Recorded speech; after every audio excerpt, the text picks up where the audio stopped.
Okay, what we're up to in Shulchan Aruch is the things that are forbidden to do because of danger. Like we're discussing, eating fish and meat together is dangerous. You're not allowed to put things that have sweat. Basically, generally, you have to make sure that you don't do dangerous things, because danger is even stricter than something which is forbidden. Now, there's another interesting din which Alter Rebbe brings down in Shulchan Aruch as follows. It says in the Torah that you're not allowed to chop down a fruit tree. It says in the Torah itself that when you go to battle and you'll see Eitz Ma'achol, you're not allowed to cut it down. Why? The Pasuk says because you eat from it, and therefore you don't cut it down. According to Rabbi Yehuda Chassid, and Alter Rebbe brings down this din in Shulchan Aruch, according to Rabbi Yehuda Chassid, it's actually dangerous, whatever it means. It's dangerous to cut down a fruit tree. There's only a few reasons why you would be allowed to cut a fruit tree. Either if the fruit tree is not producing normal fruits, or if you need the place to build something. Let's say you want to build a guest house in your backyard and you have a fruit tree there, or you want to build a pool and there's a fruit tree. If you need the place, then you're allowed to knock it down.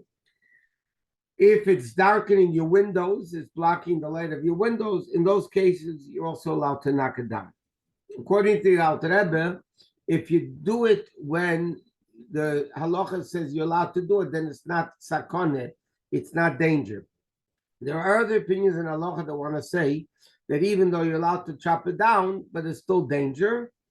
So, but according to Alter Rebbe, Alter Rebbe writes clearly, if you need the place to build, it's darkening your windows, or it's not producing fruit, then there's no problem whatsoever with that aspect of it. Some people are strict that if they're chopping down the tree, even though they're allowed to, but they will sell it to a non-Jew who's chopping it down, and then it's not theirs. They're not chopping down their fruit tree. It now belongs to a non-Jew, and he's not obligated.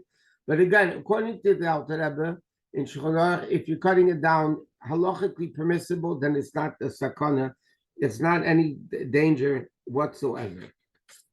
Another thing is, again, we're not allowed to do things that might be dangerous. So, for instance, in Kitzur Shulchan Aruch it says, years ago, if somebody had a stomachache, they would take a vessel that had hot water in it, boiling hot water. They would put it on your stomach, and that was supposed to help them. But he says you're not allowed to do that, because if the cup turns over and you're going to end up get scalded with boiling hot water. But it says in halacha you could take, let's say, a warm or a blanket, a heating pad, or something like that. Then it's not a problem to do. But you can't do anything that's going to bring you to a dangerous situation, because then you're going to, God forbid, hurt yourself. Therefore, you're not allowed to go. It's interesting. You're not allowed to go in a river that's flowing quickly. You're not allowed to go in up to a certain level, up to not more than if it's more than your loins, you're not allowed to go in such a river. Why? Because it might just push you down the river, and it's a dangerous situation. You're not allowed to go under on a crooked bridge. It's a very shaky bridge.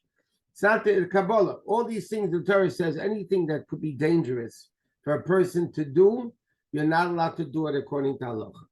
Okay? Another thing, it says in halacha that you're not allowed to say anything bad. If it's the guy should, pardon the expression, but this is what they say, a guy should drop dead, or if it would only come here or something like that. Or you're not allowed to tell a child, so to din in Shulchan Aruch from a Gemara. The Gemara says in Shulchan Aruch you're not allowed to tell a kid, a dog or a cat are going to take you away, just to scare the kid. That's all forbidden, because, as it says, there's bris krusalas society. There is a very powerful covenant with the mouth. Mouth speech has a very powerful effect. That's what we learned when we're learning the halachos of Lashon Hara. If somebody speaks Lashon Hara, it hurts all three people: the talker, the listener, and the guy they're talking about. And again, why should it hurt the one they're talking about? Because talking bad about somebody brings out into the world the bad of the person. And there's the famous story that we discussed with the Baal Shem Tov, when the Baal Shem Tov overheard a guy telling his friend, he got angry at him, he said, I'm going to rip you apart like a fish. And the Baal Shem Tov showed him a picture of the guy, showed the students, a picture in heaven of the guy actually ripping apart his friend like a fish. And they all screamed. So people have to be extremely, extremely careful not to say anything negative about, something bad should happen to this person, or a dog is going to take you, or a cat's going to take you, anything like that. It's a very important din brought down in Shulchan Aruch that it's forbidden to do that. Okay, so that's these din. The next siman in Kitzur Shulchan Aruch is the dinim of tzedakah. The whole siman Kitzur Shulchan Aruch, halachos tzedakah. By the way, there are many books, there are many svarim written on the dinim of tzedakah. Tzedakah is a very important thing. It's a positive mitzvah to give tzedakah to a per person. Okay, even non-Jewish people, it says in halacha you have to give tzedakah to them. What's called darkei shalom. Darkei shalom means, listen, we live amongst the non-Jews. You have to be on good terms with them. So if there's a non-Jew that needs help financially, you have a mitzvah to give him also. Obviously, the halacha is family comes first, so to speak. And even, by the way, we'll get there, but even in halacha, there's a whole list. Who comes first, second, third, fourth? There's like poor people in Israel, then you have your own city first, and then your relatives even first. There's a whole order of how people should be giving tzedakah in the proper order of who gets first and who gets second. Well, there's a pasuk that says, "Mepsarcha al tisalam." You're not supposed to conceal yourself from your own flesh. So it says in halacha, the first people that you should give tzedakah to, if they need it, is family members. So there's a whole, the pasuk says, "Pasech tiftach es yadcha," you have to open up your hand. It says a person, in fact, there's also a negative mitzvah, you're not allowed to close your hand and not to give tzedakah. But it says, if a person sees a poor person asking for tzedakah and you turn away and you don't give them, you're transgressing a negative commandment in the Torah. You should not close up your hand. So it's actually, if somebody asks you for tzedakah, you don't have to give them a lot. But there is a mitzvah giving tzedakah. Now you have these questions. I mean, we're eventually going to get into it more, but you have, let's see, a question. Does this apply when you get mailers, in the mail for a campaign? Am I obligated to answer every letter that's asking for money to answer? The answer is you don't have to. If somebody calls you for a campaign, it says the best would be to give them something a little bit, but halachically, if they're not asking on a personal level to give tzedakah, they just make a random calls. And so if you get these letters in the mail asking for a donation, halachically, you don't have to, it says in Poskim, you don't have to answer those things. Now, tzedakah is a offshoot of Avram Avinu. It's the sign of a Yiddish person, because it says about Avram Avinu, I know Hashem says, I'm commanding him, he's going to command his children to do tzedakah, to do acts of tzedakah. It says the chair of the Jews establishes only with tzedakah. Good tzedakah, I'm just reading from Kitzur Shulchan Aruch. Tzedakah is greater than all the karbanos. And the Gemara says the Jews will only be redeemed in the merit of tzedakah. Okay, so tzedakah is a very important concept in Jewish law. To the extent, there's a very interesting question. The Rashba, who is a Rishon, asks the question, if tzedakah is such an important mitzvah, why isn't there a bracha on giving tzedakah? Before you put on tefillin, you make a bracha. Before you light Shabbos candles, you make a bracha. Why is there no bracha on the mitzvah of giving tzedakah? So the Rashba answers a very simple answer. He says because you have to make a bracha before you do it, before the action. Once you did the action, you can't make a bracha anymore because you're not commanded anymore. So we know that you have to make a bracha. We learned already in brachas. You have to make a bracha before you do the mitzvah. So what's going to happen? There's a poor person. I want to give him $1 or whatever, and I'm going to make a bracha. Baruch atah Hashem, okay, Hashem mitzvah tzivanu litin tzedakah. Let's say to give tzedakah, and the guy might not want to accept it. Why? By the way, knowing today's people, why won't they accept it? Because they want more. They say, no, don't give me so little. But the bottom line is the guy might not accept it. So therefore, any mitzvah which is dependent on somebody else, like tzedakah, you're dependent on somebody else that he has to take it. So you can't give it to him after he takes it because then you did the mitzvah. You can't make the bracha anymore. So you have to make the bracha before he takes it. But because you're dependent on somebody else who might not take it, so therefore the Rashba says you don't make a bracha. That's what the Rashba says. We learned already in the past there's a Chassidish answer to that. And that is, can you imagine if a guy is very frum and he wants to make a bracha, so he's going to have to go, the poor man's going to ask him for a donation. He said, 1 minute, I have to get my hat and jacket, I have to go wash my hands, I have to go to the mikveh, I have to make a bracha. It's such a big mitzvah with a holy bracha. And I have to wash my hands, all this stuff. By then the guy might die. Okay, he's dying from hunger. So there's no, in other words, the Chassidish answer is when it comes to giving tzedakah, there's no time to make a bracha. Give the guy the money. Forget the bracha. Because you're going to start making brachas. Like you said, you're going to have to put on your hat and jacket and wash your hands and put on garter, go to the mikveh, whatever it is. There's a famous story in the Gemara with the great tzaddik Nochem Ish Gamzu, who was the Rebbe of Rabbi Akiva, one of the Rebbes of Rabbi Akiva. And Nochem Ish Gamzu was once coming back. The Gemara tells the story. He was coming back from a trip, and his donkey was loaded up. And a poor man came to him and said, "Can I have? I haven't eaten for days. Can you give me some food to eat?" He says, "Yes, sure, but let me unload the donkey first." By the time he unloaded the donkey, this is what the Gemara says: the guy died from hunger in front of his face. He died. So Nochem Ish Gamzu cursed himself, and he said, and he was a tzaddik, so the curses came true, by the way. And he said, the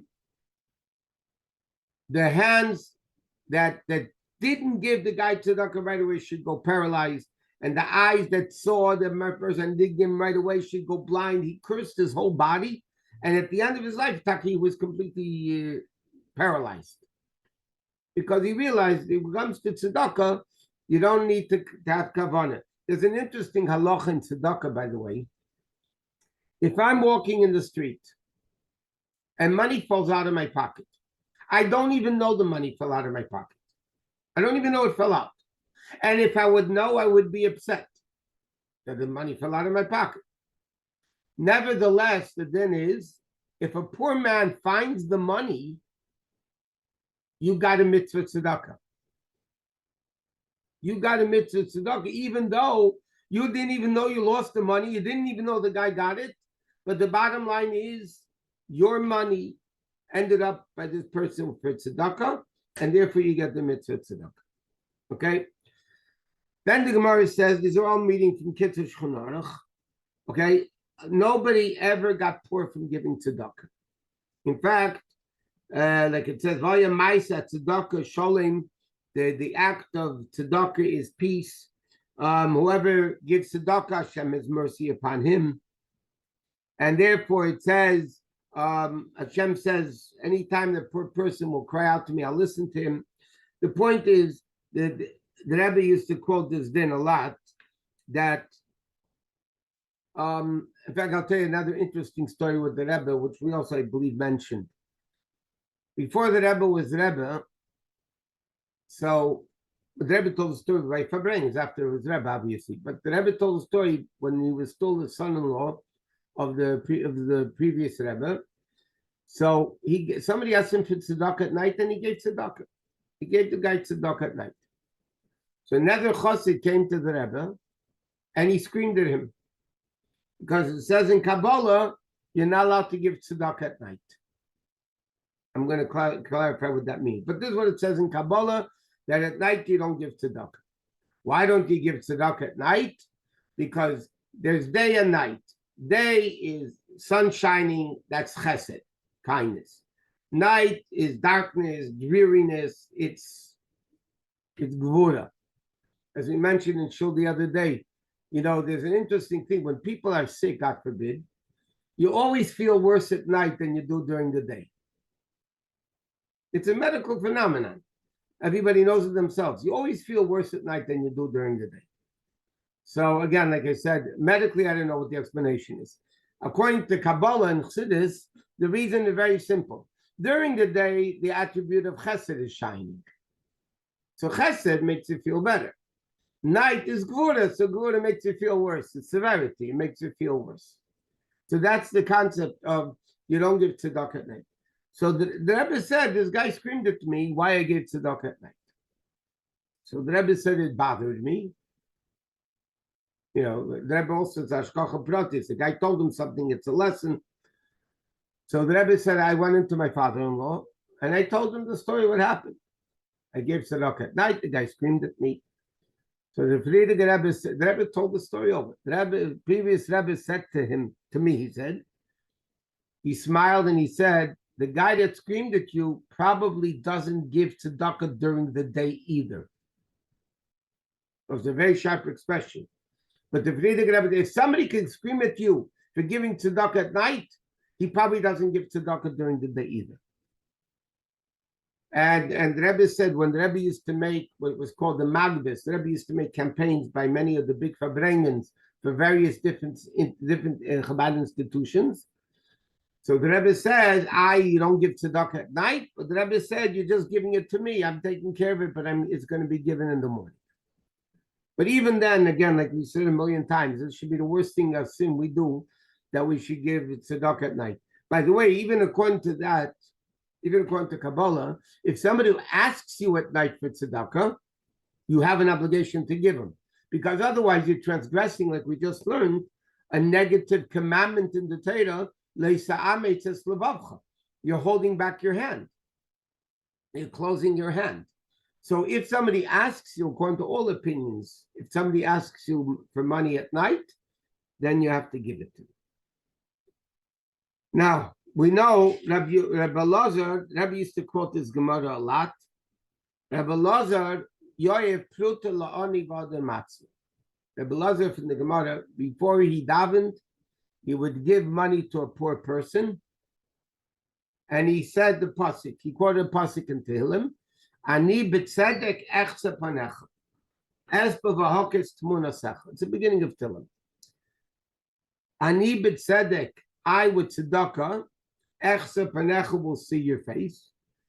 Es b'vahokes tmunasecha, I'll get up, be full with your picture. But that the first part of the pasuk that he said, Ani b'tzedek echse panecha. Now, what does that mean? Very simple. When a person is coming to daven, why is it so important to give tzedakah before davening? Now, it's known, many Sephardic custom is in the middle of Vayevarach David, when they say, L'cha Hashem tzedakah over there, they give tzedakah.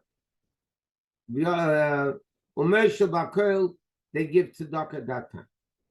That's what the Sephardic Jews do. So somebody asked the Rebbe if they could do that. The Rebbe writes, it's not a minhag to do. If you want to do it, fine. But that doesn't, the Rebbe wrote clear, that doesn't take away from the aspect of giving tzedakah before davening. Tzedakah before davening is a very important thing. Number one, he quoted a pasuk, Rabbi Lazar, Ani b'tzedek echse panecha. I'm going to see your face with tzedakah. But it's a different story. In davening, we don't say it in a regular davening, but when we say slichas, we start off the slichas with a pasuk, L'cha Hashem tzedakah. For you, Hashem is tzedakah.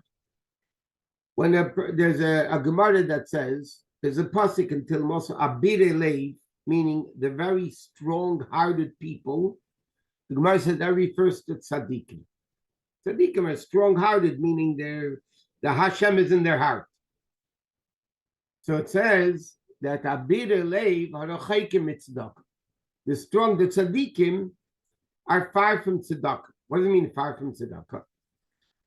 When a tzaddik davens to Hashem, asking in the Shemon Esrei all the needs, health, wealth, happiness, all that stuff, they're not asking for tzedakah.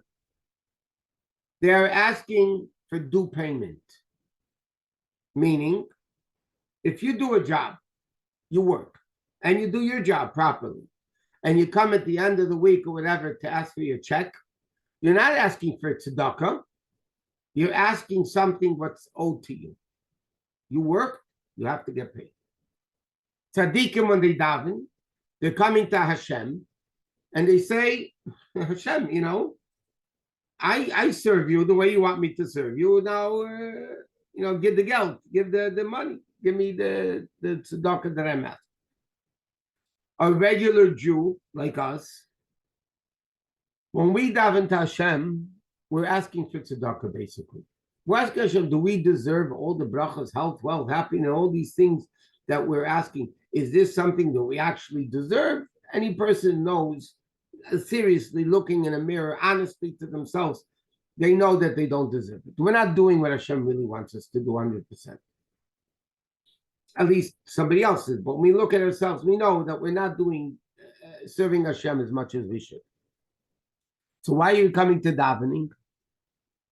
We're coming to Hashem, not that you owe me the money, you owe me the health, wealth, happiness, all the things we ask for. We're coming to Hashem and say, L'cha Hashem tzedakah. God, I'm asking you for tzedakah. Give me tzedakah. That's what we're asking Hashem to do. So we're davening to ask Hashem for tzedakah. So let's talk from a business perspective now, from a spiritual business perspective. We're coming to ask Hashem for tzedakah. So Hashem looks down and he says, who's calling? Are you a Jew that gives tzedakah? Then I will give you tzedakah. You don't give tzedakah, so why are you asking me for tzedakah? Hashem says, I react. We learned this many times in Chassidus. Hashem reacts to the way we act. So if we're asking Hashem for tzedakah, and we give tzedakah before davening, so then Hashem will react. I gave tzedakah before davening, Hashem will give me tzedakah. But if we don't give tzedakah before davening, then Hashem is looking down and he's saying, he could say, why are you asking me for tzedakah? You don't give tzedakah. So, so to speak, it's a business investment from a spiritual perspective that halacha says, Torah says you should give tzedakah before davening. That's a very important time to give it, before Shachris and Mincha. Before Ma'ariv, not so much, by the way, because Ma'ariv again is at night. But it's brought down in halacha, and definitely the Rebbe emphasized this many, many times. When the Rebbe, people would go into the Rebbe for their birthday, the Rebbe would tell them to make sure to give tzedakah before Shachris and before Mincha. Before each davening, Ani b'tzedek echsep anach, we're going to come to Hashem, so we ask Hashem for tzedakah, so therefore we have to give tzedakah also.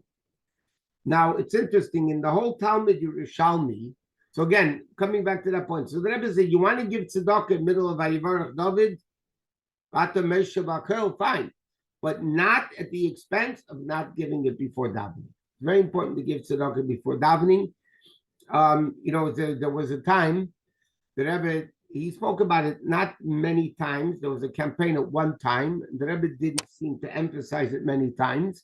But the Rebbe said that in every kitchen, there should be a tzedakah box connected to the wall.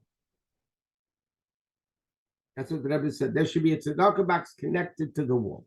Why connected to the wall? Because if it's loose, you'll take it from one room to the next and it'll get lost. And the Rebbe said, what's the inyan of a tzedakah pushka? A person is going to go, the woman is going to go cook. The Rebbe was speaking about the women. they're going to go cooking, and Baruch Hashem, Hashem gave him the food that they're able to cook. He says you need to have in mind a poor person that doesn't have it. So the Rebbe said, before you start cooking, you should put a few cents into whatever it is, into a pushka in the kitchen, to remind you that Baruch Hashem, you have the food, and Baruch Hashem, you don't need to take tzedakah, and therefore you want to show gratitude to Hashem by giving somebody else tzedakah. Again, the Rebbe mentioned it, not many times like other mitzvahs that the Rebbe would mention, but the Rebbe did speak about that concept of having a tzedakah pushka in a tzedakah box in the kitchen, connected to the wall, that it should stay there, and before you cook, you give tzedakah. And now, before we get into the details of the halacha, I'm just mentioning the concept of tzedakah. Whenever the word tzedakah, there's the Talmud Bavli and Talmud Yerushalmi. There's the Babylonian Talmud, which we follow basically, and then there's the Talmud Yerushalmi. So it says that whenever the word mitzvah is mentioned in Talmud Yerushalmi, the Rebbe says in Tanya, what mitzvah is he talking about? Tzedakah. That means throughout Talmud Yerushalmi, when it says the word mitzvah, plain, it means the mitzvah of tzedakah. So you see how important, like you said, tzedakah equals all the karbanis, and we stand only in the merit of tzedakah. The yidden are going to be redeemed with tzedakah because it says, "Siyim b'mishpat tibade v'shaveha," its returnees will be with tzedakah. So therefore, nothing ever bad ever happens from somebody giving tzedakah. Person doesn't. And there's another thing. There's a pasuk also in Tehillim that says, "B'chanuni na b'zeis." You could test me with this. Test me with this. The Chazal tell us, what is this? It's a mitzvah tzedakah. It's the only mitzvah we can, so to speak, test Hashem with. There's a Gemara that says, Adais in tzedakah, Amenashe yichya beni. He has a child that's deathly ill, and he gives tzedakah, and he says, Amenashe yichya beni. I'm giving this tzedakah that my son should be healthy. He's a tzaddik gomer, Gemara says. You're a complete tzaddik. It's the only mitzvah that we can make conditions with Hashem, so to speak. But, by the way, it's very important to keep in mind, it says, what happened, God forbid the kid doesn't get healthy, you don't regret. You don't regret the mitzvah that you did. But you're allowed to, a Jew has a right to test Hashem with tzedakah, because Hashem says it's such an important mitzvah. Okay, we're going to leave it here go to Tanya. Again, I know who came at the beginning, but Mitzvah Hashem, the next 2 Wednesdays are Hanukkah, so there won't be any class during the 2 weeks of Hanukkah. This coming Monday will be a class, but the following Monday is Hanukkah, there won't be a class.